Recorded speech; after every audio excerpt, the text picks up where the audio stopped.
Hello and welcome. This is NTA Tuesday Live and I'm Cyril Stober. Well, it's the 64th anniversary of Nigeria's independence, and leaders and citizens have continued to express mixed feelings on the state of the nation as the country marks the day it attained self-rule. While the leaders generally express hope and optimism that things would change and improve with time, a section of the citizens hold divided opinions with a consensus that more result-oriented solutions be deployed to realize a great and prosperous nation. Tonight, NTA Tuesday Live will focus on the theme of this year's celebration, honoring the past and inspiring the future. But before we go into the program, let's get to see this report put together by correspondent Haman Jabani.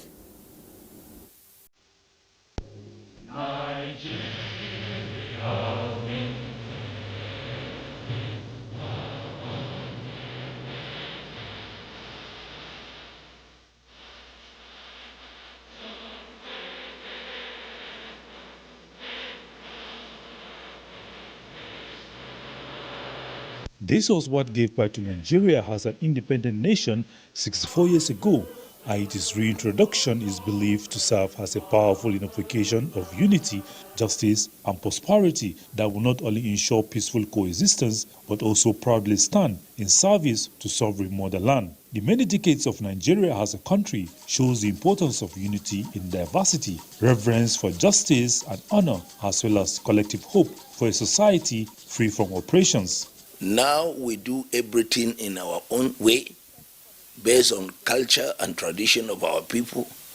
We are the one doing it. Before, it was the European that tell us what to do. But today, we do things in our own way. Nobody gives us a directive to do something. At least, it's a milestone. Self-independence is safe. It's a major achievement of Nigeria as of today. After gaining independence, Nigeria have evolved from a nation of hope and potentially into a leading force in the African continent and a respected voice in the global community, rising stronger through shared, unwavering vision of a united and prosperous country, but not without some challenges. Over the years, we have had successive governments that have acted in their own best interest instead of in the best interest of the masses.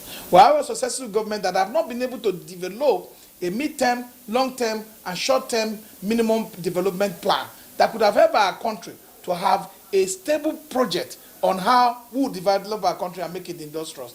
At 64, Nigeria made great changes in each sector and also faced some eminent challenges such as corruption, insecurity, ethnic, religious, and political tensions. Just as there are challenges, there are also progress in various sectors and spheres of the country's economy life through infrastructural development, technology, cultural exchange, and economic growth. Economic watchers say all these are indicators that the country has experienced progress since 1960. Before,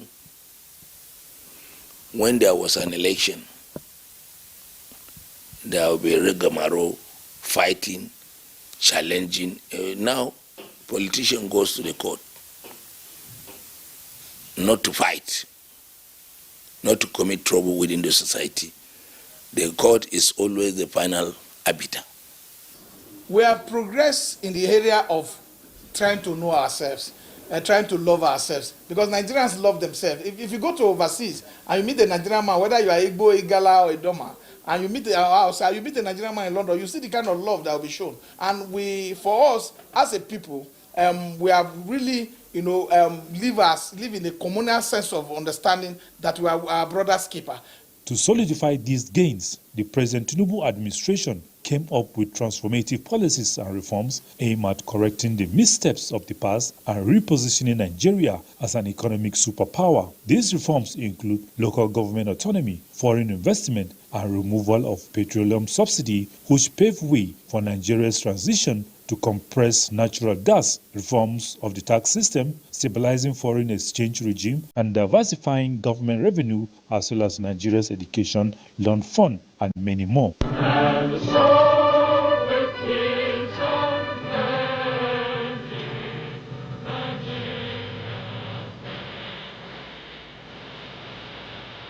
Hamon Jabani, NTA News. Well, that report sets the tone for tonight's discussion. Let me introduce our guests. I'd like to welcome to this program one of our regulars, Mainasara Kogo Umar, the lawyer, historian, and statesman. Thanks for being with us here today. Happy Independence Anniversary, Nigeria. Let me also welcome Professor Ken Ife, a development economist. Thank you for having me, and happy independence. Right. Well, joining us from our Lagos Network Center is Dr. Tunji Abayomi, constitutional lawyer. Dr. Abayomi, great to see you. Lawyer. Dr. Abayomi, great to see you. And happy anniversary. All right, thank you. Well, at some point in time, we hope that you can get to join in the conversation in the studio, but when it's that time, we'll remind you of the process and the procedure. For now, let's go ahead and begin to look at Nigeria, a reflection and the prospects. As we said, the theme, honoring the past and inspiring the future. Gentlemen, 64 years of having attained independence. So let's start by reflecting on what has kept the country together these 64 years. How well has this journey been progressing, and what are your thoughts? Well, the journey has been turbulent, but progressive. But for us to understand the dynamics, we need to go back to history beyond the 64 years. We need to know, first of all, those dynamics that happened that led to the 64 years back. In other words, that led to the independence of Nigeria. If you take about 500 years before the 64 years, Nigeria was a cluster of different independent nation states. Ethnic groups having their countries, different countries, that are paradoxically independent countries. For example, if you take some 500 years down to 2,000 years before, you are talking about areas like Benin Kingdom, which as of that time, it was even having ambassadorial missions across the globe. Talk about the Oban of Calabar, his kingdom then was flourishing, talking about Nok Kingdom in the northern part of the country and several others. Subsequently, we got emergence of some other kingdoms, talking about Kanem Bornu, talking about Kwararapa Kingdom, talking about the Wangarawas coming into the shores of the present-day Nigeria. In other words, talking about the 1804 Jihad of Damfodio, which succeeded in bringing about cultural and some religious uniformities across the greater part of the country, which is popularly called Northern Nigeria currently. And then after that, some other things happened, talking about November 1884 down to February 1885 during the Berlin Conference in the present-day Germany, where Africa was the subject of the scramble and partition, as a result of which we got some part of northern Nigeria, present-day northern Nigeria, got cleared for Niger Republic. That is why you see searching Katsina Maradi, searching Katsina Nigeria. And in the eastern part of the country, you have the Kingdom of Lamido Fombina, divided into two, having the Western Cameroon and Eastern Nigeria, originally one territory. And at the same time, when you talk about Borgu Kingdom, whose territory spread down to Benin Republic, now has been reduced to only a little entity within Niger State. Now, and so on and so forth. Now, we were in that particular period when the Europeans came, talking about 1900 to 1903, the Europeans came with the spirit of economic extraction. Economic extraction was fundamentally the main focus of the British coming. And in 1914, we got amalgamation of the two. Before then, we got the naming of the territory Nigeria by Nancy, the wife of Frederick Lugard, when they were exploring the frontiers of River Niger and River Benue. Then they named it Niger area and consequently christened as Nigeria. And then we have the country as Nigeria, but subsequently in 1914, February specifically, we got amalgamated, the northern and the southern part. And then immediately after 1914, you remember we had the First World War, talking about 1914 to 1919, and after which we got Second World War, 1939 to 1945. Now the events of the First and the Second World War bring about the possibility of agitations for independence. It culminated almost same time with the Industrial Revolution and the rising tide of people looking for liberty, freedom, realizing the fact that all those soldiers taken from Nigeria and other countries, they realized that the white people too were equally dying, were equally getting sick, were equally this and this and this. There was virtually no difference between them and us. So they started agitating for independence, and then nationalist movements started coming up, and then we now saw the emergence principally of Herbert Macaulay, Bishop Samuel Ajayi Crowther, and then the younger one of them then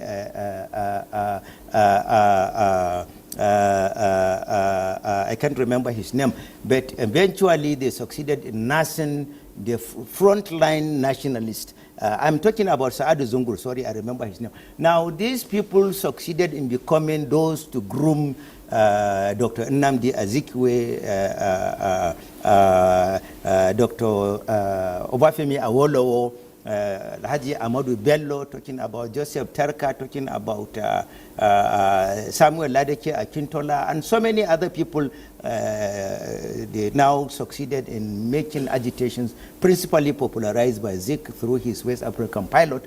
And then at the end of it, it culminated into the agreement by the colonialists to surrender power to the elites that were struggling for it then, after several meetings in London and in Lagos. And specifically, one should take it as a watershed, the visit of Queen Elizabeth in 1956, when she visited and then discussed with them on the way to hand over the power to the natives. And as a result of which the agreement was reached, was equal to Anthony Enahoro's agitation for 1957, when Sir Amadou Bello appealed to other compatriots that 1957 wasn't feasible for the northern part of the country, and they agreed, and then they brought about a lot of intellectuals to help in reading, writing, and arithmetic for northern Nigeria, for it to catch up. Ultimately, in 1960, we succeeded in getting independence. Now, the fundamental thing here has to do with the fact that the spirit behind the colonialism was economic extraction. The spirit behind the gallantry of the foremost nationalists was patriotism and the need for redemption of their people from colonial emasculation. All right, we'll return to many of these things that you have so reeled out and the historical background, and we'll see whether those are responsible for what has shaped the future 64 years after independence. Professor Kenife, what you've got to say for that? 64 years of self-rule. Well, going along with my colleague, mine on the economic history perspective, we have a economic relationship you can describe as brutal, repressive, extractive economic relationship between us and Europe, and later the global north. And that relationship has continued for 800 years. Everything is allowed to change in the world. Technology has brought all kinds of changes, steel, train, mobile phone, going to the outer space. Every decade, there is a change in the social relations of production. Every decade, there is a change in anything and everything except one thing. They will not tolerate a change in the brutal, repressive, extractive relationship, economic relationship between Africa and the West. Now, what has happened is that it began with labor. Labor was the subject, but now it changed after the liberation to natural resources, mineral resources, and what have you. And the dimensions of it is that, yes, we had independence, we fought for it, we have political independence, but we are still struggling with economic independence. It is a struggle, but I'm sure we'll prevail. And the dimensions of it is that the relationship is an international division of labor. I mean, after the Balkanization, after the Second World War, that economic division of labor, where specialization of labor, where you, Nigeria and Africa, must remain as producers of raw materials, natural resources, mineral resources, oil, gas, agricultural, for all of that, and send them at that rudiment up there to be processed.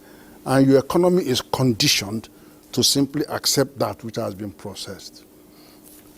And that means that by design, we have inherited an import-dependent economy.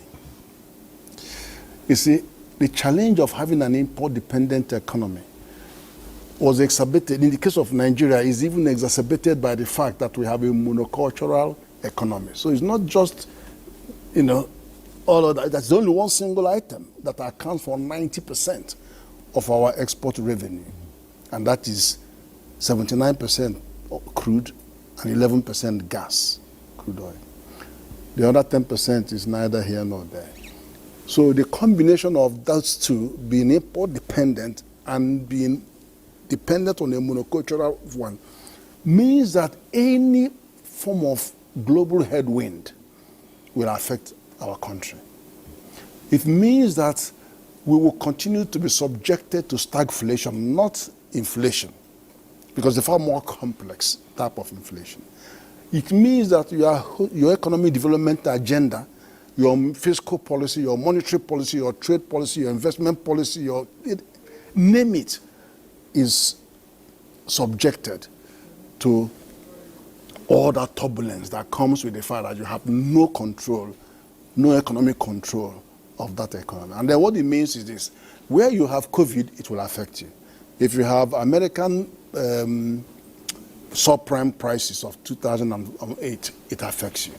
If you have the conflict between Russia and Ukraine, why would it affect us? Because we have oil, we have gas, Russia has oil, Russia has gas. But because our economy is import dependent, we're importing largely from Europe, so they are affected by the sharp rise in the price of gas, because 40% of their gas works. So we imported all that inflation. Right. So all of that have shaped the dynamics of our economic trajectory. So, and I think we will unpack that. So what it means is that while we have 64 years of being politically independent, we are struggling. We'll have to find out when we'll become economically independent. But let's go over to our Lagos Center and link up with Dr. Tunji Abayomi, the constitutional lawyer. And I know that you have a lot to say in this matter of 64 years of Nigeria's independence, where we are, why we still are the way we are, what has kept us going, and what's likely to keep us going.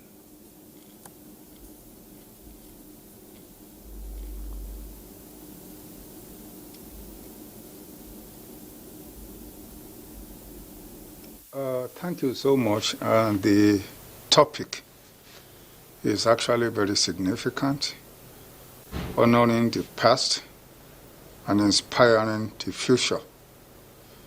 I believe inspiring the future is perhaps the best way to honor the past. My colleagues have spoken about the tragedy of the past.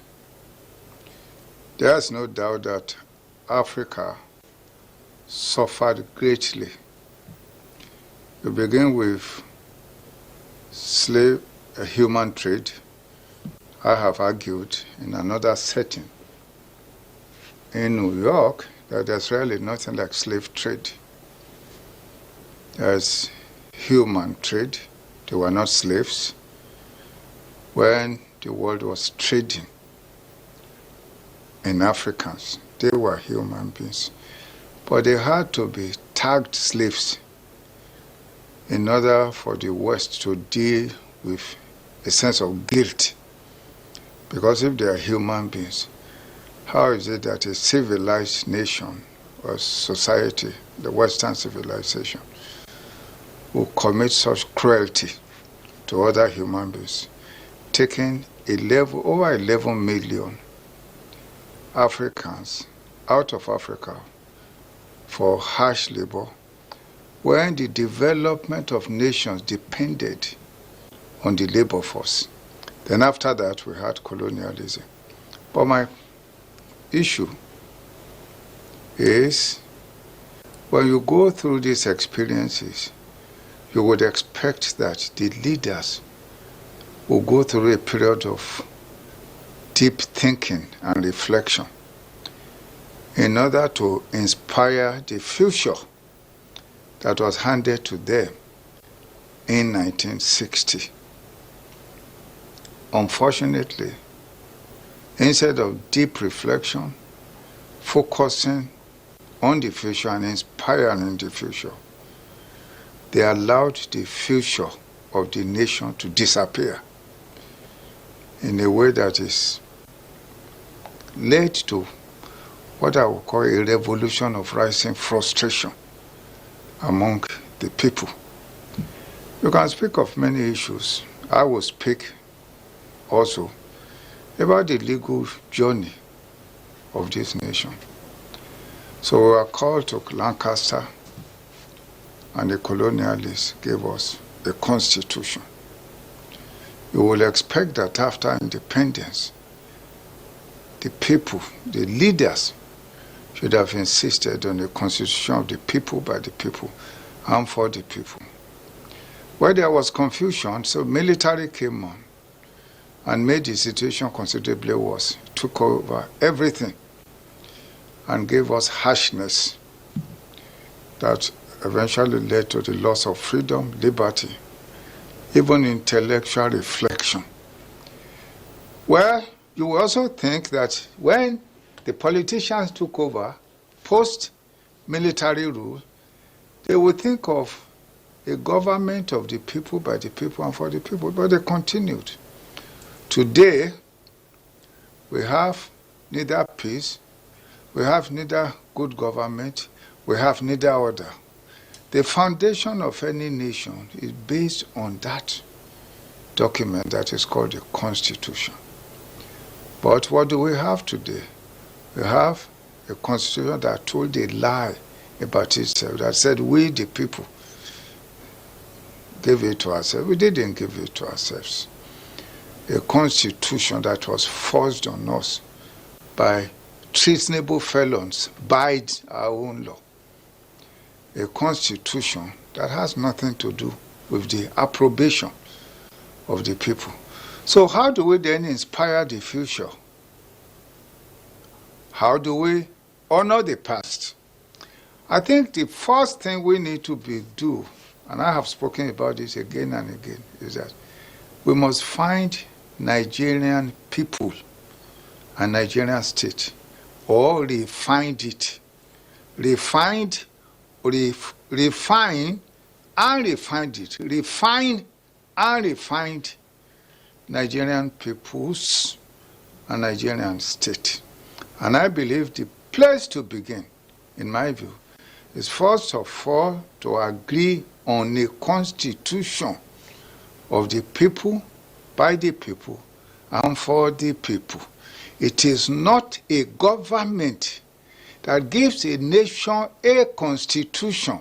It is a constitution that gives a nation a government.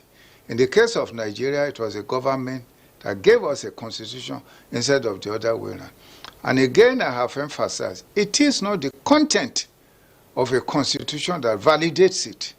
It is the procedure of making the constitution. So if we want to inspire the future and honor the past, we must begin from that foundation, the foundation of all great nations, and that is to agree on the terms and conditions of our unity. There's a lot that we'll dwell on. Much later on, we'll return to you, all these issues that you've thrown up.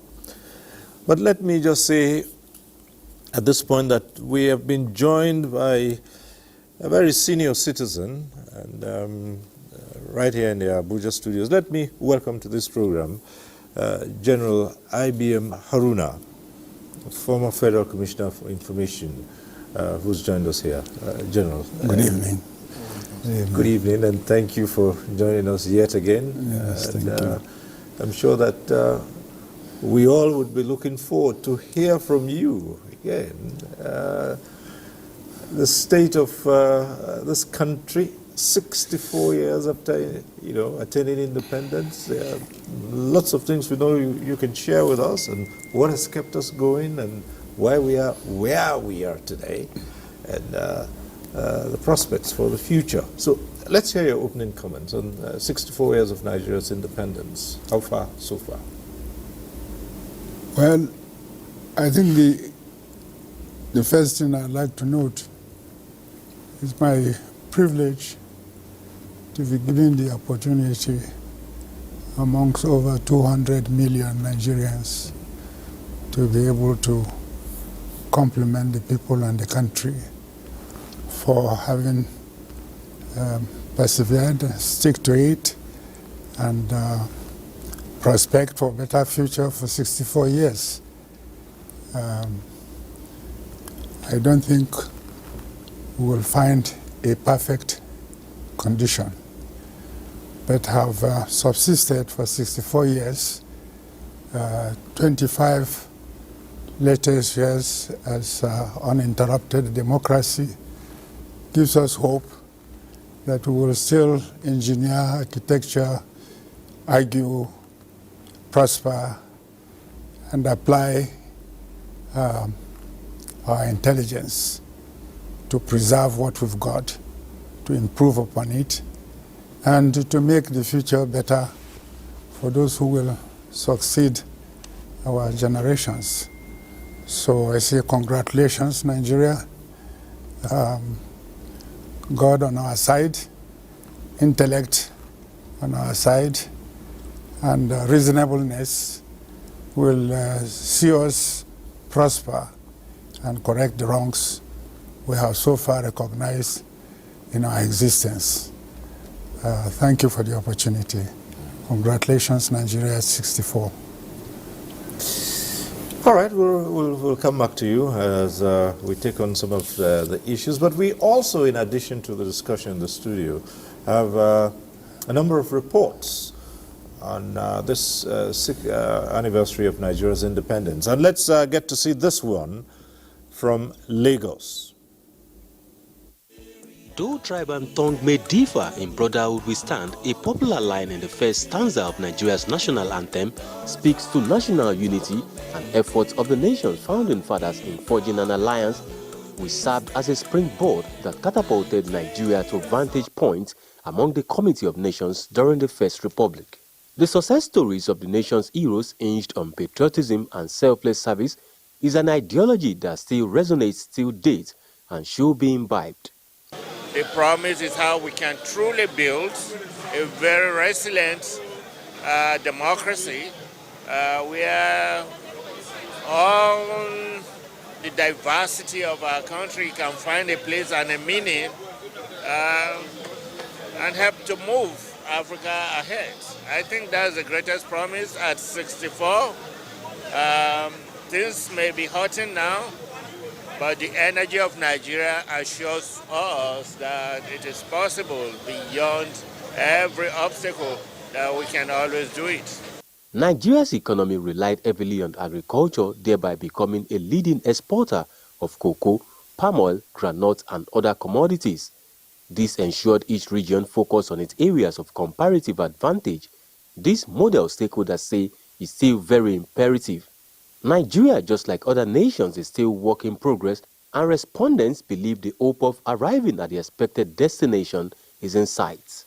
Look at these developed countries around the world. It took them a century and a half to get to where they're going. So at 64, I think we are still on that journey. A couple of missteps, but we'll find a way back. And I think that sense of nationhood should be collective. Very often we leave the leadership alone to carry the can. So for every journey to nationhood, it takes time. For religious leaders, prayers for the nation is just as important as its unity, which is not negotiable. Both Hausa, Igbo, Yorubas will be living in good deeds. And nothing will stop God from doing the right thing for us. We individually will contribute our quota by trusting God and doing what is right. The journey to nationhood, respondents unanimously agreed, requires sacrifice from both the leaders and followers. In Lagos, Joel Bukbola. Lagos, we go off to Kaduna for the next report. Over 6 decades ago, the founding fathers fought to liberate the nation from its colonial masters. The intention is for Nigeria to take its place in the community of nations with prospects of being the giant of Africa. Their struggles today is being celebrated 64 years down the lane. In 64 years, I wish there will be unity, there will be tolerance of each other in terms of tribe, religion, and whatever, so that we can move forward. By the grace of God, Nigeria is coming to be like America or China or England. Still have hope on Nigeria. If one man Dangote can put the biggest refinery in Africa and one of the biggest in the world, I still have hope for Nigeria. In this country, agriculture is enough for us to feed the whole of Africa. Nigeria is a very prosperous country and will progress, inshallah, more than what we are seeing in Dubai and other countries that have developed today. The journey of Nigeria is possible because love, peace, and unity kept the nation together against all odds. For the journey ahead, stakeholders say tolerance, forgiveness, and unity is required by all and sundry. Unity and patience is very, very vital, to the development of a country. Because without it, there's nothing that can, that can progress. Prayer for Nigeria is she should be a home for the whole world. She should be the economic hope of the world. She should be able to feed the world. The Peace and Unity Project remains a collective responsibility as well as work in progress for the legacies of our heroes past not to be in vain. PPP, hooray! Nigeria at 62, Baba Mota at 6. Nigeria at 64, Baba Mota at 64. In Kaduna, I am Muhammad Umarajingi. Oh, well, back here in the studio, Dr. Mainasara Kugo, let me come to you.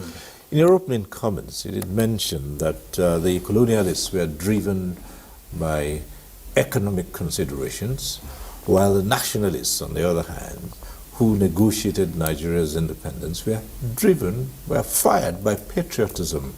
What I ask, 64 years after, has that patriotism waned? Is the fire still alight? No, certainly no, because when Her Majesty Queen Elizabeth came in 1956, each of those geopolitical blocs brought about a very standard vision. In other words, a program of action on how each region will take itself to greatness, to progress, and to prosperity within a period of 10 years. As a matter of fact, it was envisaged that if tenaciously those blueprints were manifestly implemented, Nigeria had the potentiality of becoming a superpower within a period of 10 years. Now, immediately after that time, something happened that thwarted these excellent blueprints. These excellent blueprints were prepared on the basis of agrarian economy, on the basis of, like in one of the reports, cocoa, what do you call it, palm oil, rubber, cotton, groundnut, and the rest. But immediately, a year or two before the independence, something that completely turned those projections upside down happened. The discovery of oil.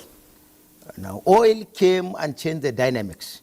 And then you now discover that one particular area is producing the product to the advantage of the entire community. And that brought about a lot of sensationalisms, a lot of acrimonies, a lot of problems that led us to the unfortunate termination of the First Republic, and most unfortunate what followed as the aftermath, the Civil War, which lasted for 30 months, and we innocently and unfortunately lost over 3 million people, because at the end of it, no winner, no vanquished. And on the 15th of January 1970, we now declared it ending, and then we started reconstructing the country. And then those that followed after the First Republic, unfortunately again, happened to fall from the category of those that were not part of those blueprints. So completely they came with something alien, something different from the blueprints. And then most of them were exuberant and young, though enthusiastic towards the development of Nigeria, towards unity and cohesion. For example, General Gowon was even a bachelor then, I think at the age of just 29 years. And then money started flowing into the country up to such a time when a statement was made that our problem was how to spend, not how to generate the money. And we started importing all sorts of things, even to the extent of things we don't even need as a nation. We started importing, and with the change of the currency, with the change of many, many things, with the change of our foreign policy drive and everything, we now saw ourselves into becoming, mortgaging the independence. We now turn out to be surrogates of economic liberty of some other countries in the laissez-faire sphere. And at the end of it, we found ourselves, gallivanting in one yoke of military coup or the other, until October 1st, 1979, when we got a restoration of democracy, which was not even allowed to last because it lasted for only a period of 4 years and 3 months. And we now rushed back into the military yoke until such a time when we now have a stability of our 25 years. But fundamentally speaking, the discovery of the oil changed the fundamental dynamics. And then we now embraced some of the institutions, talking about IMF, talking about World Bank, talking about global economic institutions, as those to design the directional compass of our economic independence. And up to now, we are still in that yoke because we are gallivanting,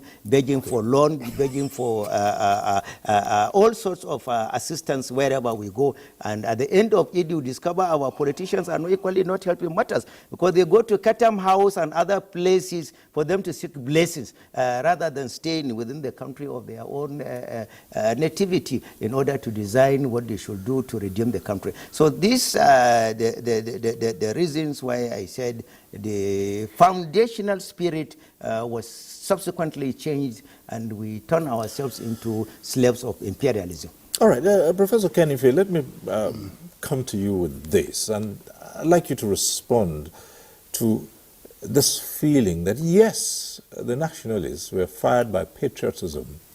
They wanted self-rule. They wanted Nigeria to be independent. Some schools of thought said they bothered only about the political nature of being independent, self-governance, that they didn't look too far to imagine that an independent state would definitely need to grow its economy. Now, if they did that and they laid a blueprint, why was it that those who succeeded them didn't even know what to do? I mean, given there been youths at the time, if there was a concrete blueprint, then they ought to have seen the direction. How do you respond to that? I hope I can agree with you on that, because after independence, we had a group of patriots that focused on agriculture. I mean, in the East, we had tremendous success with Michael Okpara. In the North, we had also tremendous, because oil palm was good. And we were number 1 or 2 in the world in oil, palm oil. In the North, you had mountains of granite pyramids. They were doing extremely well in cash crops. And of course, in the South, too, you had success. So, but what happened was that, I mean, I continue to disagree with the notion that it was the emergence of oil that decimated agriculture. I don't agree with that. What happened was that federal government stepped into agriculture. The regions were doing very well, enjoying their tax incentive and the revenues they were making. They had their marketing boards. They had it under their control. The limitations of them were that they didn't actually think about value addition. They didn't have programs for progressive value addition on the natural resources and on the mineral resources. So that would have moved us a bit forward. But of course, you must remember that part of the terms of giving them their independence is to conform to that international division of labor where they just have to be exporting raw materials. So if they started contending early for industrialization, they would have had a political backlash. But be it as it may, as soon as the federal government started wading into this whole agriculture thing, and they removed that incentive from the regions, of course, it created states. They can't see the incentive of owning all those plantations, and they can make the money from them. They couldn't see it. And then even to the point that the military disbanded, according to the advice of the IMF, the marketing boards. The marketing boards were in control. They were funding the thing and then managing the export. They were doing those, they removed them.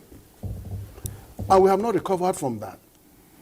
And so when we begin to explore how we take off from here, is to Nigerians, if you know how I started by saying that we have we have a repressive, extractive economic relation. We have to have a ruthless value addition, policy of value addition on our God-given resources. Unashamedly. God has given us agricultural produce. We must reserve our inalienable right to add value to those. God has given us petroleum and gas. We must reserve our inalienable right to add value to those. And He's given us solid minerals, 44 solid minerals. We must also reserve our inalienable right to add value to those, in such a way that we could provide food security for ourselves, and then provide housing and clothing. These are the 3 fundamental before we begin to aspire to go to the outer space. And that is the heart of the challenge. But there are other consequences. Because as soon as those oils came, we abandoned infrastructure. Today, we only have 30% of the stock of infrastructure compared to South Africa that has 85%. So all of those long years of abandoning infrastructure is what we are suffering today.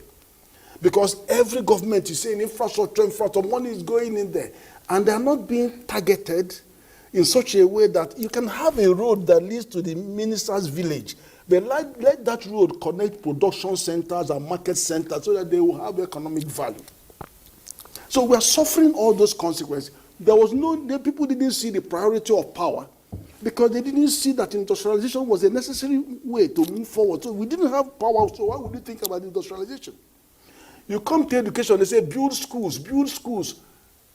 How many hundreds of thousands of schools do you have? But you are not telling us to build skills. It is when you build skill that you connect to industry and then your education makes sense. We don't have that. Then we totally ignore health.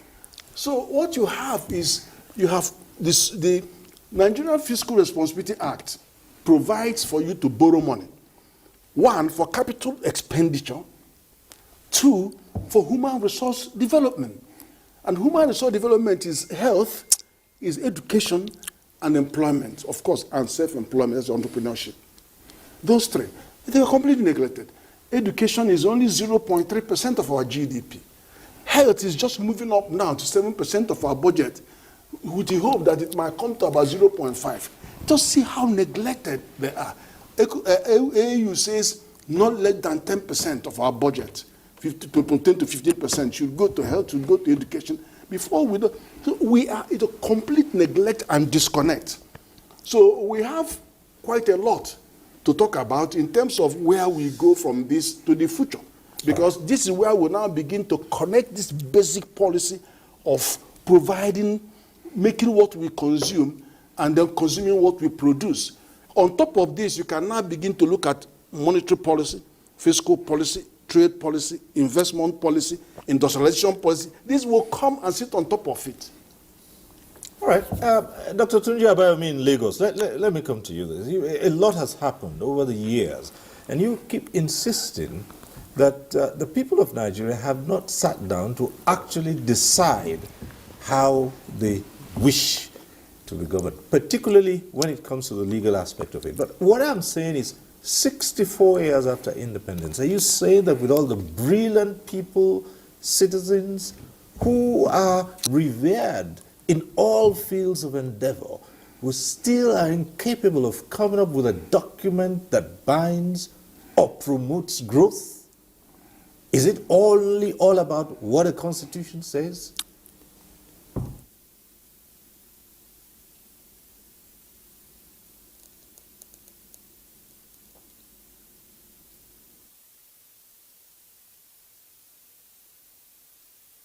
Well, our nation has brilliant citizens with fecundity, high intellect, vision, and intuition.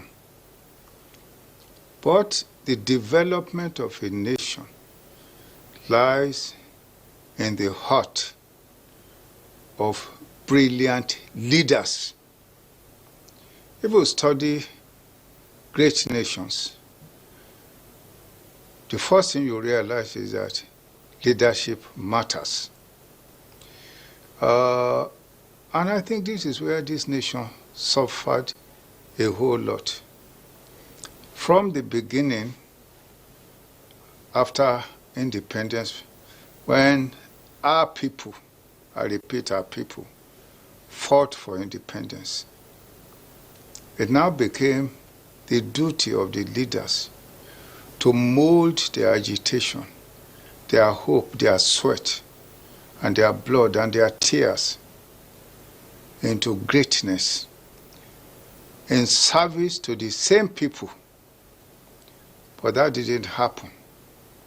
The nation was torn into pieces by ethnicity, religion, largely a lot of intolerance. But at that level, there was some level of advancement.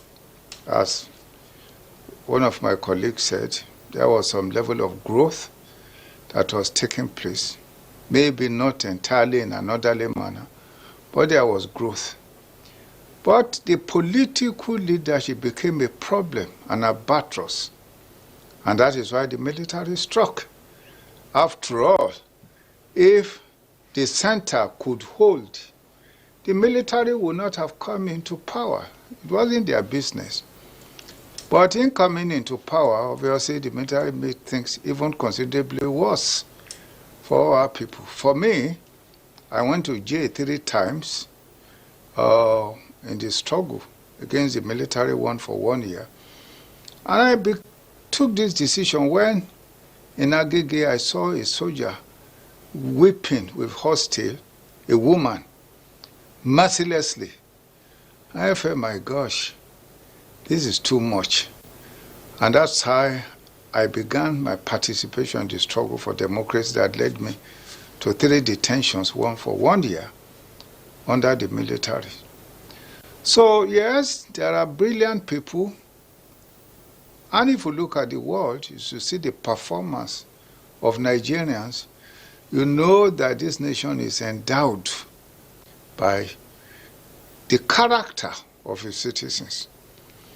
But a nation becomes great because it's led to greatness by leaders who lead through sacrifice for the people, through value, through intuition, through inspiring the future instead of destroying it. This is the problem of Nigeria. The problem lies in leadership. If you look at this nation, you see the challenge, the cause of the neurosis. We basically can put it in three categories: public service and public servants, politicians, and the military. Those are the people basically that brought us to the level where we are now. Ideally, we should be one of the greatest nations. I learned something interesting. The principal of my school was the son of an Italian general. He was in Cambridge studying. They needed a mathematician in Igbobi College. The son of an Italian Air Force general consulted his father that, they need a mathematician in Nigeria. And the father encouraged him to go because Nigeria was then seen as a country of the future that attracted some of the best and brightest minds. A few years ago, shortly before the man died, I asked him, what's his reflection? He shook his head. He said, this is a man, a white man, the son of an Italian general that came before independence and stayed in this nation. He shook his head and said, they suddenly just disappeared. That was what was brought on this nation by the leadership of his nation. How do we now inspire the future? We need reflection. We need rethinking, refining, redefining of a nation. And I believe the way to begin is to gather around the table in what Leopold Senghor calls universal banquet, where we agree on the terms of our unity. Thank you. Back here in Abuja, well, General Haruna, a lot's been said, and each time you speak on the history of Nigeria, of course, the military, an integral part of it for all the years that we had military rule. Apart from being a general, you are also a lawyer of many years standing. Is it that everything the military did when it stepped into the political arena was bad and everything should not have been, or that every other thing apart from what the politicians did could be attributed to the military? Is it that there was nothing that the military at the time it took power knew about repositioning the country, and did it in any way do that? And how do you feel every time you hear that, oh, all Nigeria's problems are caused by the military? Well, my own reflection on this issue starts with the fact that the military, their experience in the world wars, working with the colonialists, gave them the impetus, the feeling, and sowed the seed for equality of the races. Before then, the black race, the African, including Nigerians, felt they are subordinate to the white race. And the white race planted in us, after that feeling of equality between the races as experienced in the Second World War. It laid the foundation for the political movements. And of course, that gave the impetus for the feeling of racial equality and the feeling of becoming nations after or soon after, the liberated, educated, and enlightened Africans in America, and those who have flown across the Atlantic willingly, as opposed to as a result of slavery, brought the ideas of political and social feelings. And our leaders who came back, like Azikiwe and subsequent others, have trained in these notions and ideology, and have sought to plant it in our nation. It's like trying to use what the oppressors had used without reorienting it for the domestic or racial benefit. So we've ended up copying and not orientating. The economies we talk about were not, they were not developed for the benefit of us as races or as Nigerians. The cotton, the cocoa, these were all developed not for our economy. It was for generating the economy of the master colonialists. Even government itself was established in different tiers, but the most effective tier that governs the nation was designed to suit the colonial power. Mm-hmm.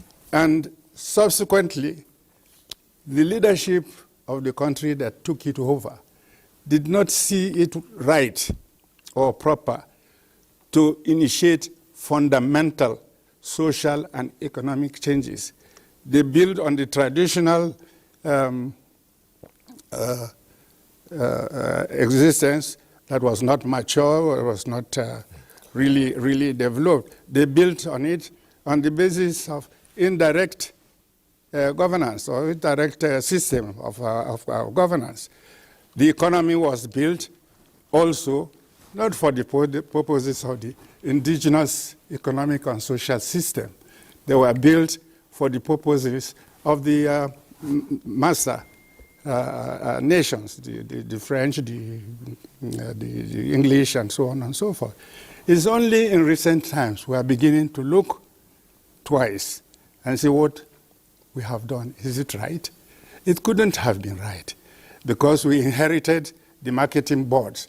The marketing boards used our system, used our people, used our land, but they were not for our people. They were for the commercial business trade that enhanced the economy and the social well-being of the foreigners.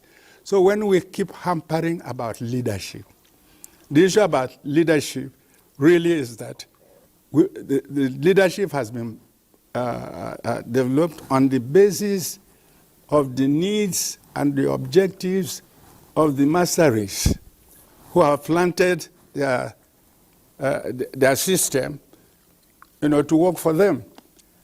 So education, orientation was all geared not towards the change of both the psychological and personal integrity of the Nigerian, but enhance his subordination, right. Enhance his working for a foreign economy. Right. So, our crisis of leadership and crisis of economy. The military sought to change that, but there are those who say it made it worse. The military was not intellectually independent. They were not psychologically independent. They were all in-tuned, oriented, and trained by this very system that creates the polarity and the subordination and perpetuation of both the racial and social psychology of how leaders feel. The leadership to a new objective, to a new dream, and to new orientation, has itself to be guided by the needs of the people, not the needs of the subjective objective of the colonial masters. So, although colonialism has been suppressed, its input and its influence on our thinking and in our strategic planning and in the causations of what we do or how we think in managing our finances, to me have been much more strategic and imperialistic than our independent subjective and objective planning of what we think is good and best for our own future. In other words, we really have not had an objective design for what we want to be, where we want to go, and for what purposes. Rather, we are following the way we have been influenced and directed by the education of the master races and the master strategists. Well, at this point, we'll take a short break. When we return, that's the direction we're going in, determining where we want to be, how we want to be, and how soon we want to be there. And of course, hopefully at that time, we'll take in your calls as well and your views. And we'll also have one or two more reports as we look at Nigeria, 64 years of independence, honoring the past, inspiring the future. So we'll take a short break here. We'll be back shortly.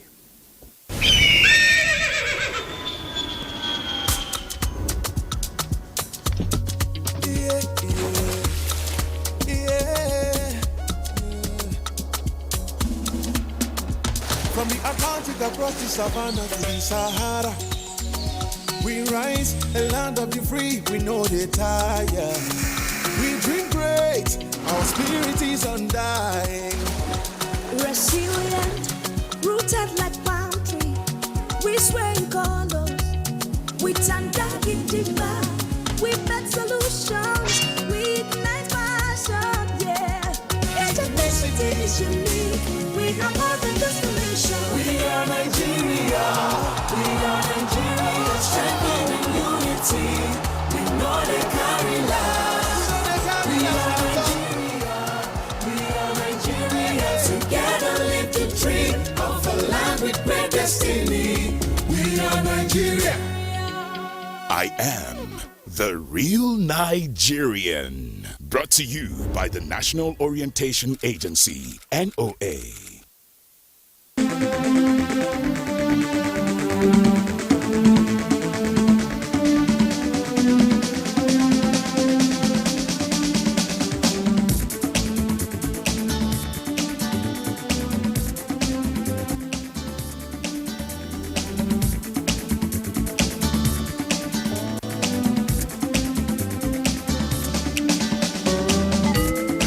NTA Tuesday Live, a network issue-oriented innovation talk show. Thanks for staying with us. At this point, we will take a few more reports, but let me just quickly say that this is a segment where you can get to join in the discussion in the studio. The phone lines will be open shortly, and you can take advantage and call in. The numbers to call will be on your screens, and we always remind you that if you're calling in, do us a favor. If your call gets through, turn down the volume of your TV set to avoid the hurlback or the echo. And we also encourage you to go straight to the point and not bother too much about the greetings. Just a simple hello would do. So we'll start off with this report from Calabar. 64th Independence Anniversary of Nigeria is recording diverse views from Nigerians with reminiscence on the struggles of the founding fathers and gratitude to God for the ability to rise in the midst of adversity and remain united despite being confronted by challenges. There are observations of significant milestones recorded, attributed to citizens' collective will, strength, and determination tailored to the current administration of President Bola Tinubu. This is being acknowledged in the President Tinubu Renewed Hope Agenda for Nigerians aimed at rejuvenating the economy. I have lived for 64 years of life of Nigeria, and I enjoy it. The only thing that we continue praying and praying that let the good be done. Let all of us think good about Nigeria and do good to Nigeria so that we have something to leave behind for our children. Just like somebody said that the civil service person retires at the age of whether 60 or 62. Nigeria is not retired yet. Nigeria will continue and will continue until the best of it comes to us all. In the face of all the global challenges, Nigeria is not exempted because whatever we face as a country is resultant from what's happening across the globe. Across the globe, we are seeing where employees are laid off. This hunger is everywhere. It's not just peculiar to Nigeria. And for Nigerians' case, I believe that this government is intentional about repositioning Cross River State to have and sustain an economy of its own. I believe at 64, we've realized our past 64 years mistakes, which we are rewriting the history. And as you know, Cross River State, we are always #1 in everything we are doing, which Cross River has started the process, which I believe every other state will emulate same. Equality, robust economy, humanitarian activities, development of project with the Cross River State government is on track, which I believe we will get to the destination, as we know that Cross River State is always the destination. At 64, Nigerians are however called to remain positive and hopeful for brighter days await everyone. In Calabar, Maureen Leo, Ajom. Calabar to Lokoja, that's where our next report comes from. Lokoja. 1914, Lord Frederick Lugard, the British colonialist, amalgamated the northern and southern protectorates here, forming the foundation for modern Nigeria. Lokoja became the first administrative headquarters of the country. Flora Shaw, a British journalist, gave the country its name Nigeria, derived from the Niger area. This act from the top of Mount Patti was a step towards independence in 1960. Lokoja's relics of colonial history include Lord Lugard's offices, the first primary school in northern Nigeria, and the Iron of Liberty, where slaves were freed. These sites mark the journey from colonial rule to independence. The amalgamation of Nigeria took place here in Lokoja in 1914. And the wife to Lord Lugard, Lady Shaw, was the one that gave the name Nigeria here in Lokoja again. So Lokoja is all about Nigeria, Nigeria is all about Lokoja, and Lord Lugard was here to run the country from this place called Lokoja. His administrative office is still there at the mountain. At independence, Nigerians had hopes for political stability, social harmony, economic growth, and a future built on unity. That we're going to be a society where there's peace and justice, and there is rule of law and development, and everyone is equal before the law. Everyone is entitled to their own opinions. They have a right to hold opinions, and everyone is allowed to pursue their happiness according to the law. That was the dreams of our forefathers, and it's still those dreams that keeps us alive and keeps us going as a nation. We started well as a nation.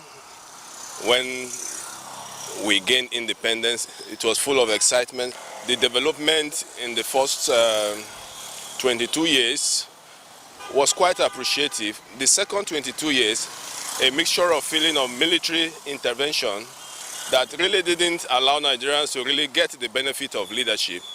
But the last 22 years, making it 64 years, is a case of taking one step forward and 3 steps backward. 64 years later, Where does the nation stand in its pursuit of unity, tolerance, and development? In terms of integrity and cohesion and unity, it's a work in progress. Remember, human beings are very difficult to bring together. And that is why the leadership is key in trying to synthesize that, that all those aspirations and ideals that brings us together. The unity, the peace, the justice, the equity, all those ideals that bring people together to let us know that the more we are together, the stronger we are. We pride ourselves as a nation, but unfortunately we are still living as a federating unit. Ethnicity has been our bane. Religion has been a challenge. We need to just rededicate ourselves to the fact that this is the only country we have. Stakeholders see Nigeria as a work in progress. They urge collective effort to address past mistakes and chart a path towards progress. In Lokoja, Solomon Ayedehi. And next, we have this report from Enugu. Since her independence in 1960, Nigeria has experienced various governance structures, from military regimes to democratic rule. The establishment of the current democratic system in 1999 marked a critical turning point, promoting transparency and accountability. Carved out from the old Anambra, Enugu State has witnessed several governors who have prioritized infrastructure development and public service reforms, fostering a more responsive administration. Enugu is a test case. Enugu is a typical example. The locus classicus of what a quality leadership should be presently. Under the leadership of Peter Mba, for instance, it has been a story of a rejuvenation. It's a story of a reinvention.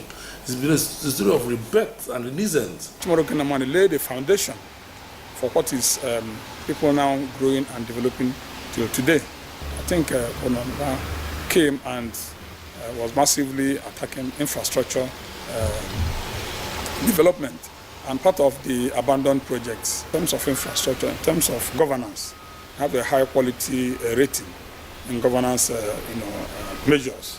Known as the Coal City, Enugu State had historically relied on coal mining, but however, has diversified its economy in recent years. Investments in agriculture, trade and tourism have emerged as key growth sectors.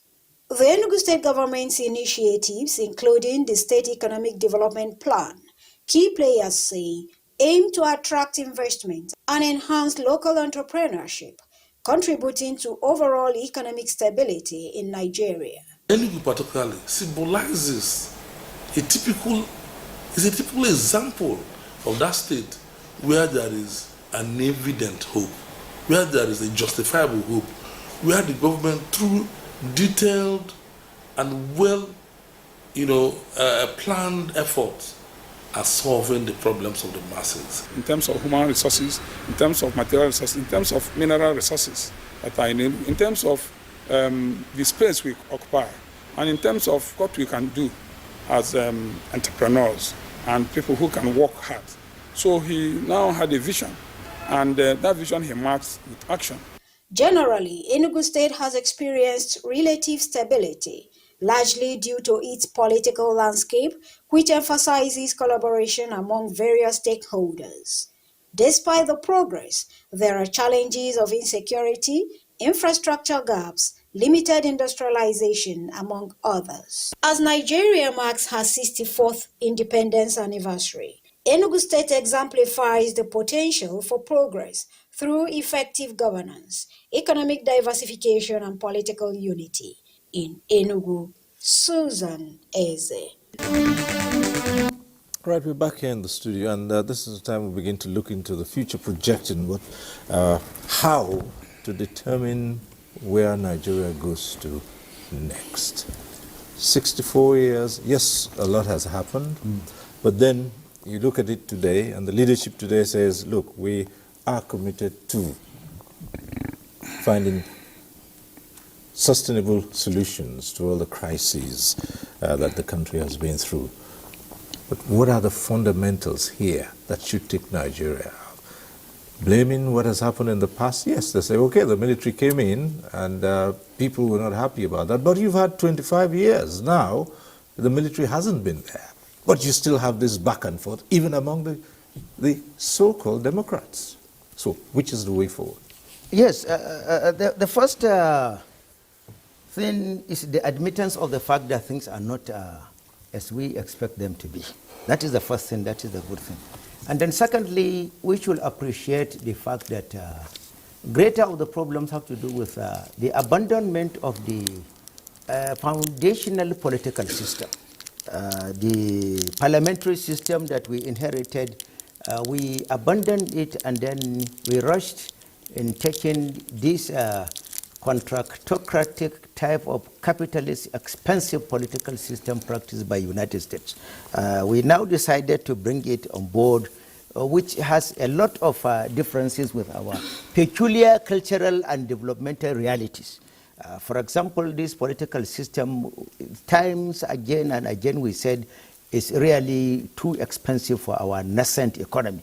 For example, this is a system whereby if you want to contest for president, currently you have to get about 100 million naira, for example, to get expression of interest form. That is one. Secondly, it succeeds in producing some people that overnight will be richer than their states.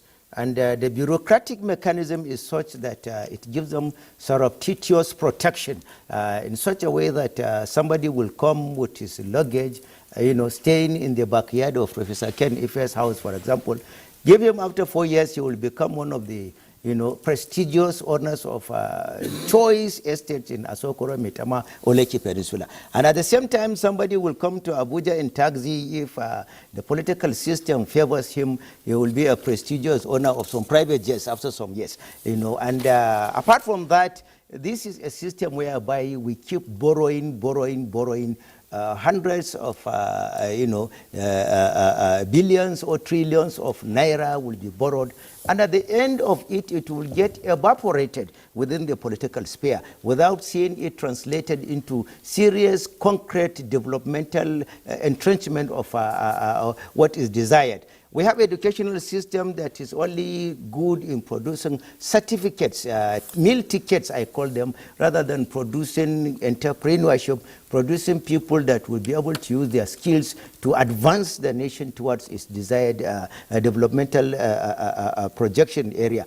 And at the same time, too, the constitution we are operating currently has succeeded in fragmenting us further. If 64 years after independence, people are still talking about, sensationalism, talking about, breakaway and the rest, then it's most unfortunate because it's repugnant to the tenets of the current constitution we are running. Section 13, 14, 15, 16, 17, 18, 21, 23, and 24 prohibits doing anything on the altar of sensationalism. Call it tribalism, call it religious bigotry, call it regionalism, whatever is it. It is repugnant to the tenets of the Constitution, and it is illegal for you to run the government under that altar. Yet you still have people shouting about that, something that the military assisted us. That is the reason why I don't see much blame on the military. They are children of necessity that came to redeem the country from the fragmentation of the divisiveness that time and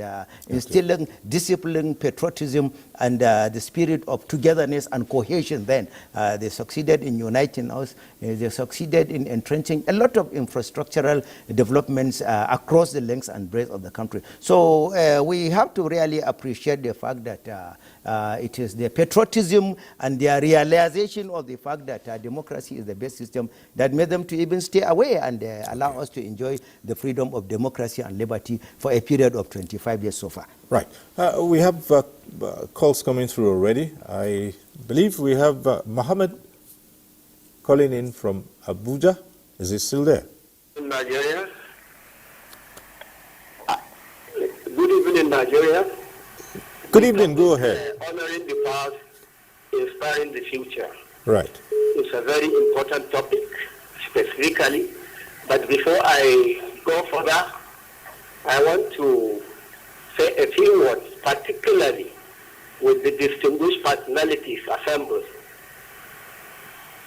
I want to comment on Barrister Mainasara Kogo, who was recently appointed as the chairman CCT. We hope and pray for him. He's a well-read and highly educated lawyer. We believe his comments and his advice are very, very vital for the future of Nigeria. Then I want to comment on what Barrister, a constitutional lawyer from Lagos, Mr. Bayo Abayomi, was saying concerning the need to revisit the Constitution of the Federal Republic of Nigeria. This is a very serious issue. The Constitution of the Federal Republic of Nigeria is not the making of the military. Rather, it is the making of our forefathers. Particularly if you go back into memory lane, you will see the sequence, how the Constitution was formulated or created by our leaders. We have the draft, the review Constitution and all what a few during the Mursala Obasanjo regime, whereby prominent Nigerians like Nandi Azikwe, Basemi Awolowo, Abubakar Rimi, and the rest participated, even Shehu Shagari. So the 1999 Constitution as amended is an offshoot of 1979 Constitution. So what are we calling for?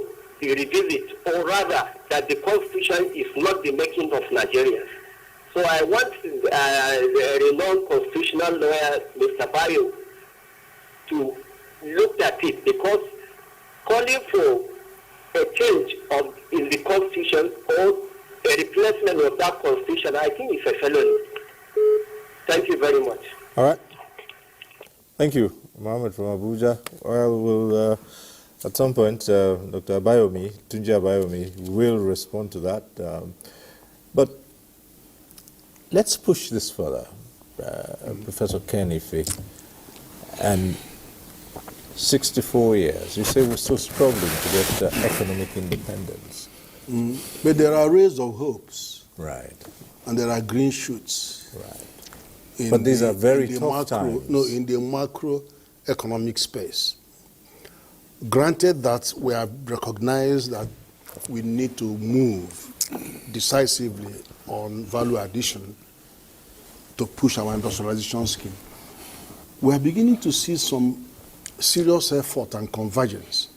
For example, in the area of monetary policy, we have seen an arrest of the arbitrage opportunities that arise from the gap between the exchange rates. They've narrowed to the fact that those speculators that are dollarizing our economy can no longer see the incentive of that arbitrage. So they've zeroed. The spread has zeroed. The impact of it is that, because from the investment point of view, it doesn't really matter to foreign portfolio investment where your exchange rate sits, whether it's 2,000 naira to $1 or 1,000. What concerns them most is that you have removed that spread, and then there is stability, and then they can invest. For this next 6 months, they can come and reap their money without inflation swallowing the whole thing, and then without the sharp movement in the rates. So that is a very good signal. But then what happens is that as more efforts are coming, and I can see those efforts in increasing the flow of dollars into the scheme, then that position will begin to come down. So it will begin to come down as inflation comes down. That rate will begin to go down to 1,000 to even 900 in future. The foundation is there now for you to anticipate that. Secondly, in the area of fiscal policy, there are also very good promises, because we have seen that our stagflation is predicated on huge structural factors: inadequate power, high transportation costs, energy costs, petrol, diesel, all of that. And then, of course, insecurity, aggravated by insecurity. But we have seen that the fiscal space is beginning to respond to a lot of those structural factors. Monetary policy will not do anything about those. We have seen a new reform, tax reform, that I really love because I have debated it in this studio, waiting for assent, and hopefully they will implement. That will be a seismic change in this fiscal space, because it is now going to tackle those consumers. What is it that they are consuming? If they are buying bread, buying petrol, paying for electricity, paying for food, remove VAT on those so that you are actually addressing, it's actually come down there. And businesses, government has 60 tax regimes, but only 6 of them gives government 95%. So why are you bothering businesses with 54 taxes? Remove all of those. And then you see, almost more, the same amount of money government gets as revenue is actually given away in fact, if not in fact, no, they remove that. They say, look, identify some key sectors and let's run with it. So many measures in that new bill will actually change the fiscal space and help monetary policy to work together to bring down inflation and give us what could help, improve investment. In fact, you will even see that the portfolio investments are increasing, just as the diaspora remittance is also increasing. But all of these are built on the confidence that is beginning to return to the management of those two. So investment is responding to that. Capital market is also responding. Fiscal space is expanding, and then also you have the monetary stabilization coming. So all of those are creating conditions that are going to be necessary to bring in more and more. And I'll tell you one more. Yesterday I was discussing the World Bank $1.57 billion. And people will say again, no, that is different. I tell you why it's different. Because the law allows us to borrow to invest in human resource development as well as capital development. And when you now see those health and education targeted, it's not the same way that we have been seeing borrowing, where you can't be sure of the cost-benefit analysis of that borrowing. Here, this borrowing is targeted on performance indicators. Nigeria ranks about the last in major socioeconomic indicators in the world, in the Human Development Index, in World Bank Capital Development Index, the competitiveness indicator, all kinds of poverty index. Nigeria is a boarding last in all of those. You now have something that targets those performance indicators and gives us targets to work with. From what and I think so far. Professor Ali Pate is doing a great job. Okay, there. we'll return to some of those things and say, look, for those who are academics like yourself, when you reel out these theories and these measures, we would come back to you and say, the man who feels it, what he wants is when his income can actually take care of his basic needs, which is a big challenge now. But in any case, let's go to Dr. Tunji Abayomi. And we say, right, there are measures that have been taken. You think that these measures will work, even if you do not begin to have the kind of system that you are advocating, that first we must go back and decide how we want to relate as a country.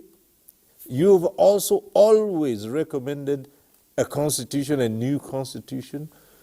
Is it that you believe that whatever measures are being taken now will not have the desired effects until we go back to the basics and determine what a new constitution, which you say the people have to have?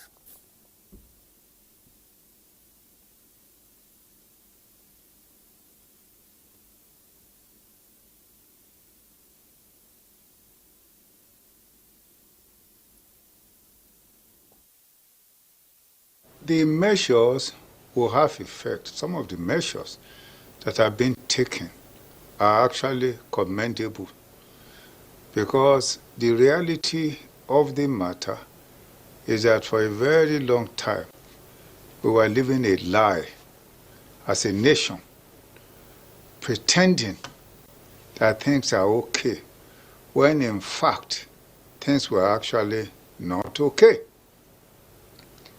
I mean, subsidy is a fraud. That's the reality. Artificial exchange rate is useless.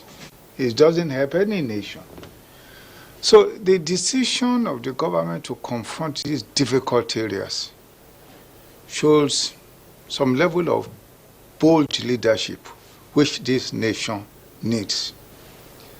But a nation, Nigeria, needs fundamental reordering, not just crashing the surface. Why is it? The reality of the matter is that this nation has the potential to be one of the greatest nations in the world. If you have any doubt in your mind, you will see the performance of our children outside Nigeria and the regard and the respect they command through services to other nations. The question then is, why are we not doing okay? Now, people may say, well, we have a constitution, we have something like it. Even if that is the case, peradventure, in law we say arguendo, General Ibrahim is here. Now, if we are working on a particular path, and it has brought us in perfect development and society, it seems to me reasonable that we should review it. America did the same thing when it was under confederal articles of confederacy. It then found that it was not bringing any good development. I think it's Ecuador, one of the countries in South America, not too long ago, did it. So if we find now that what we have had since 1960 has brought us basically under development, then does it not stand to reason that we should review it? For example, this nation, why are we divided in terms of citizenship? I have advocated, for example, the concept of Nigerianity, where our preoccupation, the philosophy of leadership focuses on the Nigerian citizen. But we have not been able to create a Nigerian citizen. We have not even been able to create a Nigerian nation. So if these are the problem, why are we not able to sit down in a common understanding and say, look, what are the issues? How do we build a great nation with the potentiality that we have? If we have lost so much and we are still relevant as a nation, it's clear that God has given to this nation greatness. I would say greatness inchoate, so to say. So my thinking is that this nation, the peoples of Nigeria, the leaders of Nigeria, need deep reflection in order to come up with the best ideals for her greatness. Another caller on the line, Adewale calling in from Ekiti. Hello? Are you with us? Adewale.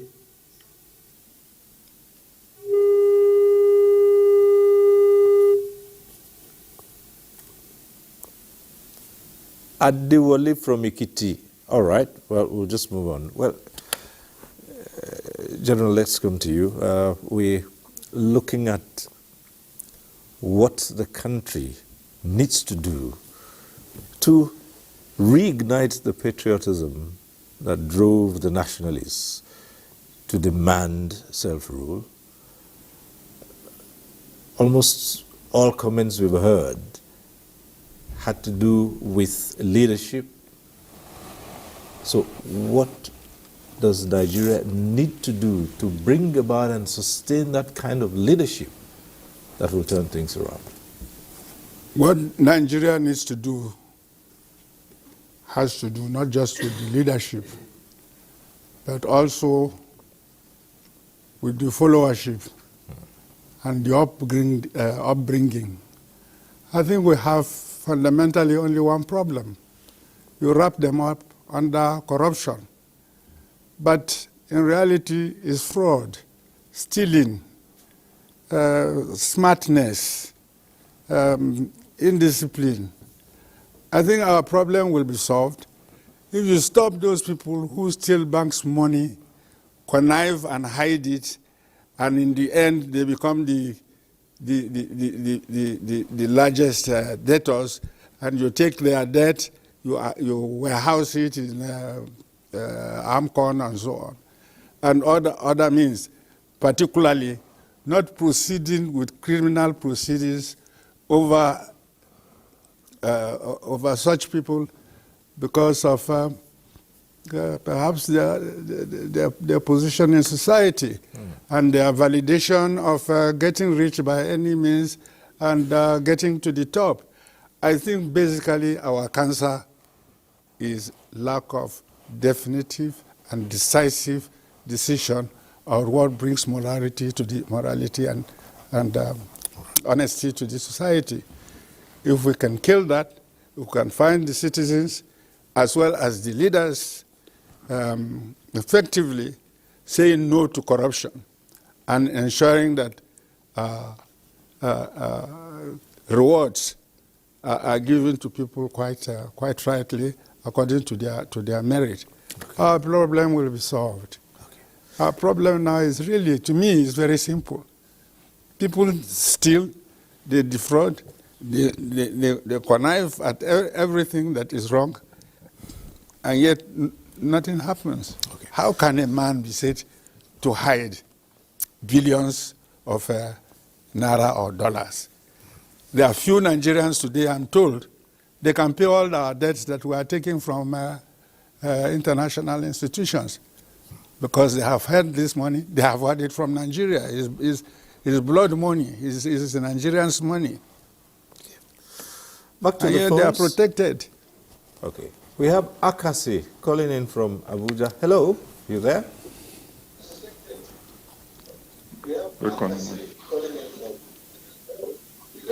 Hello.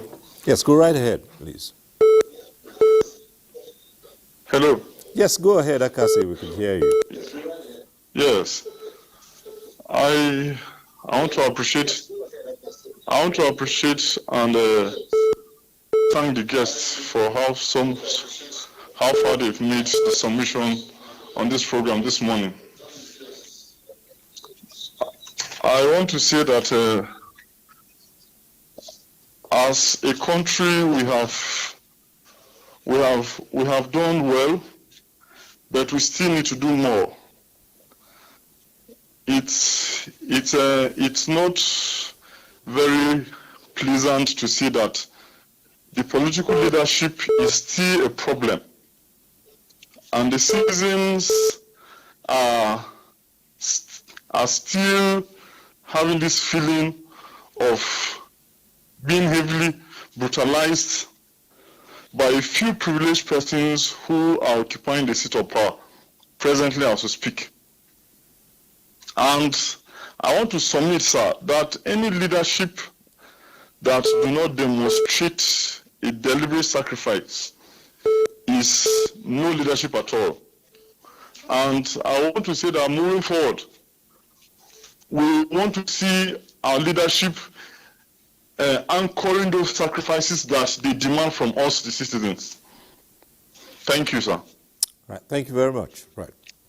Back here in the studio, I'm in Asarakugu.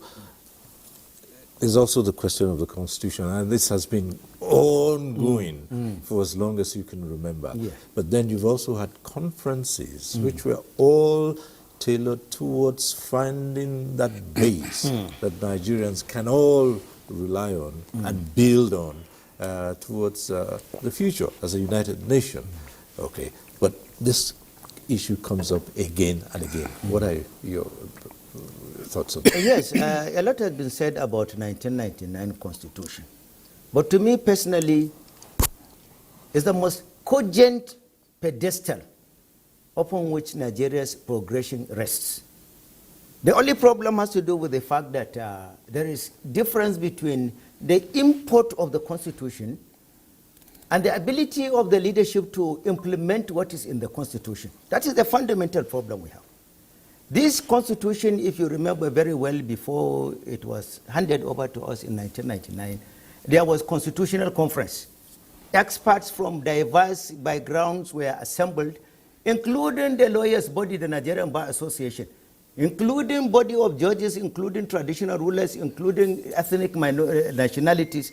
Everybody was there at the conference, and after the conference, this constitution was taken for brainstorming in 3 different areas, in 3 different locations in all the states of the Federation of Nigeria.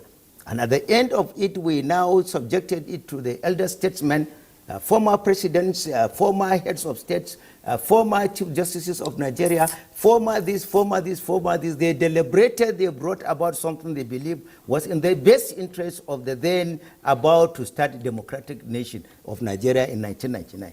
And the first thing we did was that we elected officials. The first word in the Constitution is we the people. Who are the people, the representatives of the people? Because under Section 14, subsection 1, sovereignty belongs to the people. The representatives of the people, as per the provision of Section 3, 4, 5, and 6, are members of the National Assembly as per provision of Sections 4 and 11 of the Constitution. Members of the National Assembly adopted the Constitution on behalf of the entire citizens of the Federal Republic of Nigeria. The same Constitution says under Section 1 that the Constitution is supreme and its provision have binding force on all authorities and persons in Nigeria.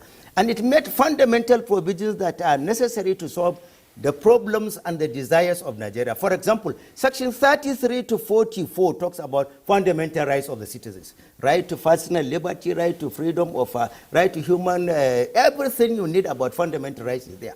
And then Section 14, subsection 1 talks about the sovereignty. Section 14, subsection 2 talks about the primary responsibility of government is assurance of security and fundamental freedom of the citizens, the security and welfare of the citizens. And at the same time, talking about corruption that my father talked about, Section 15, subsection 5 says that corruption must be fought by all the institutions of government. In other words, these are the specific words that corruption, it is a fundamental responsibility of the state to fight corruption and in all its ramifications. Section 15, subsection 1 talks about national cohesion, giving us a motto, immunity and faith, peace and progress. And then Section 18 talks about education. Because without education, we can virtually go nowhere. Section 16 talks about economic revivalism. How do we revitalize the economy? Section 19 talks about our international relations, our relationship with the world. So there is virtually no aspect that is not captured in the Constitution. Let me ask you to pause a while on that and take in this call, and then we'll round it off there. Solomon from Port Harcourt is on the line. Hello, Solomon, are you there? Hello. Go ahead, please. Hello, are you hearing me? Yes. Okay, good morning all. Yes, thank you. Mine is a little contribution, but as a question. We've been suffering about what we have in excess. We are thanking God for giving us all the resources, especially this crude oil. A blessing that became a curse because of human factor. Now, we have 4 refineries in Nigeria. These 4 refineries cannot serve us. Crude oils are lifted overseas, refined and returned to us at a higher cost. It's a sacrilege. That's number 1. Now, Dangote has proved what's wrong. That the 4 refineries can work efficiently by raising up only one. That we outsmart the whole of the 4. And being the biggest refining column in the world for now. So what are our leaders telling us? They are not sincere, they are not honest. They are murderers. See how people are dying in their hand as pattern of governance. At the age of 64, the country is moving backwards, not forward. So what I'm saying in effect is that like Abuja industry is not moving. So I think inspiring the future will center on how do we remove those people that are causing these problems. Okay. That is where you will be telling us the truth and telling the youth there is hope for the future. Okay. How do we deal with them? If we like, we can deal with them like the North Korea and the South Korea, who kills ministers with aeroplane gun. They use it to fire ministers that are corrupt. So let's start firing them so that we have peace in Nigeria. That is my own suggestion. With due respect to the discusser. Thank you very much. Thank you very much. Well, people prefer solutions. He thinks prompt execution of corrupt state officials would do the trick. There have been so many suggestions, but back to the question of what the Constitution and the laws of Nigeria say. A lot of people have said, look, it's not the absence of all these ideals that we've talked about. It is the will to make these things work. Correct. And that all the systems, they all have their advantages and their good sides and their merits. The question is, none have been allowed to thrive in the country. And so you also have people saying, look, why not go back to the parliamentary system? And they hinge this on the fact that the current presidential system is way too expensive for the state of this country at this time, given that you're trying to get your economic independence, as you said, with all the work that's going into that. Do you need to have a very expensive system? I don't think we need that. But you have to walk out from that position surreptitiously. I get the point that the cost of governance is a major issue. But you actually raised the even stronger point in the fact that there are policies. You know, people keep saying that we are not short of good policies, but it is the political will to implement the policy. I can give you one example. I run courses for various government departments on fiscal responsibility. So we have a fiscal responsibility law, 2006, that has everything you can hope for in the public finance management. But what you don't have in that law, that body of law, is enforcement. So, you know, it does, and there is an amendment that has gone through first and second reading. I've gone to Senate many times. Says, pass this, so that if you are caught, there is 1 year imprisonment and 1 million. Or is that. And then if somebody colludes with you, he's going in as well. So officers cannot say, I was directed to. Nobody will direct you to steal and go to jail. Are you with me? Mm-hmm. But it is getting that passed so that officers can be held to account. All right. And we have different cases like that. Okay. Well, we have a few more minutes left on this program. So let me go over to our Lagos Network Center. Dr. Tunji Abayomi, yes, there was an earlier comment on what you said from a caller.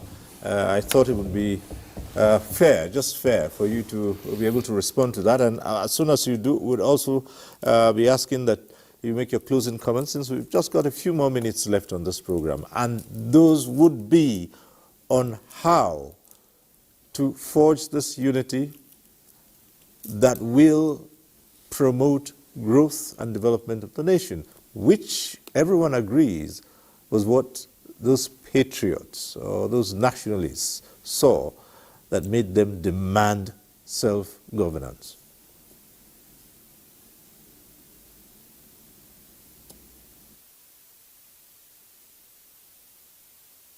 First place to begin is a realization that what we have had heretofore up until now has brought us poor governance, underdevelopment, disorder, and unfulfilled expectation.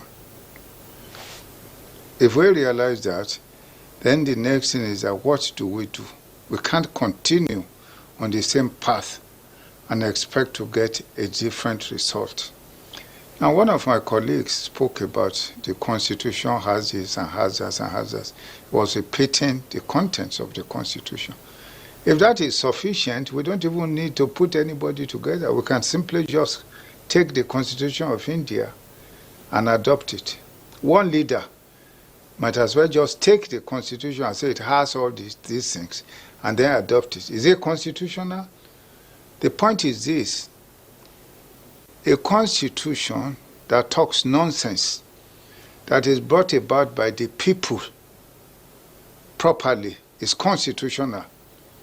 A constitution that's fantastic, that is brought about by one person, is unconstitutional. That's why Kwame Nkrumah said, the people have a right to govern or misgovern themselves through their constitution.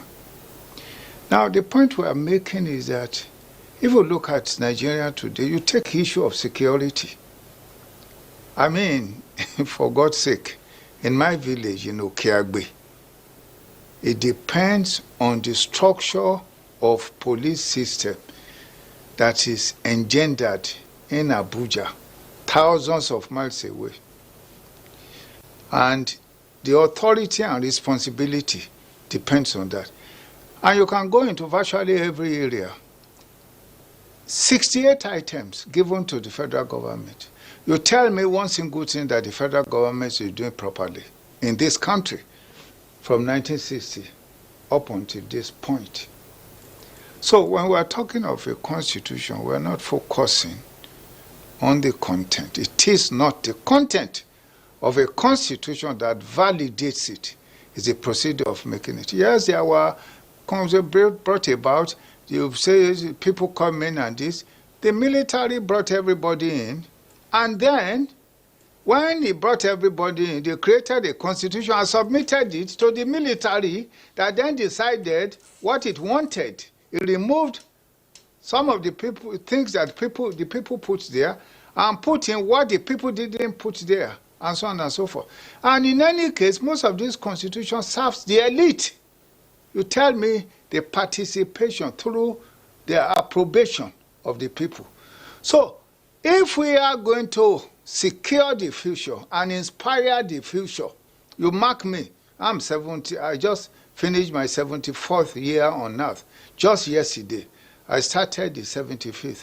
Today, this... We like to say happy birthday to you. Congratulations. It was your birthday yesterday. We would have celebrated you all the same. Thank you. Go. Right. Okay, Dr. Tunji Abayomi. We'll just come back to the Abuja studio here because we just have a couple of minutes to go, and we'll let General IBM Haruna just round off his thoughts on that before we say goodbye. Well, in rounding up, I think we want to move forward, as it were. Whatever we have found now, we must make good of all the hardship we are going through. But I must reiterate, we cannot make the kind of prospect and progress we have unless we improve on the element of morality, discipline, equality, and justice. And it should go to the leaders, and not only to the leaders, but the followers who have amassed wealth by undermining the system and getting richer than the state and the people. All right. Thank you so very much. And it is on that note we'll have to leave this conversation and thank all our guests for being part of the discussion here on Nigeria's 64th independence anniversary. Nasara Kogo Umar, lawyer, historian, statesman. Thank you so much, Dr. Kogo Umar, for being here. Thank you very much. Professor Ken Ife, development economist, always with us here, analyzing these issues. Thank you so much for being here. And also in the Abuja studio, General IBM Haruna, a former Federal Commissioner for Information and Culture, retired general and lawyer. So thank you for availing us of your experience and your thoughts on these matters. Thank you. And to Dr. Tunji Abayomi, who has started his 75th year. Once again, we say congratulations, and we'll be clinking glasses after this. Although you're in Lagos, we're here. We'll do it on your behalf. Thank you so much for being on this program. Thank you once again. And thank you to you too. We thank you for being with us on NTA Tuesday Live. Next week we'll be back. I'm Cyril Stober. Bye for now.